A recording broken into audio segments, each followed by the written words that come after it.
राजकारणामध्ये काय साहेब, आता साधा ग्रामपंचायतचा सदस्य झाला तरी ती बघते सरपंचाचा फोटो केवढा आहे माझा केवढा आहे. आमच्या कधी आयुष्यात ती आलं नाही की बाबा फोटो मोठा आहे का बारका आहे, कोणी टाकलाय का नाही टाकलाय.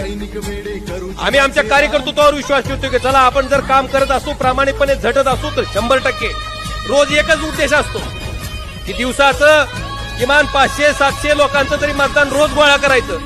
त्याचं काम कुठल्या ना कुठल्या माध्यमातून करायचं आणि त्याच्यासाठी पूर्ण दिवस त्या ठिकाणी खर्च घालायचा.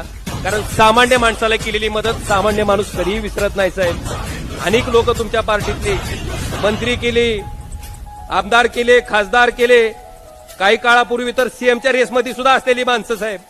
पण ती माणसं सुद्धा केवळ आता राष्ट्रवादी काँग्रेसची सत्ता येत नाही म्हणून आदरणीय शरदचंद्रजी पवार साहेबांसारख्या माणसाला सोडून त्या ठिकाणी कशा पद्धतीने भाजपवासी झाली हे तुम्ही आम्ही सगळ्यांनी जोडून बघितलं साहेब.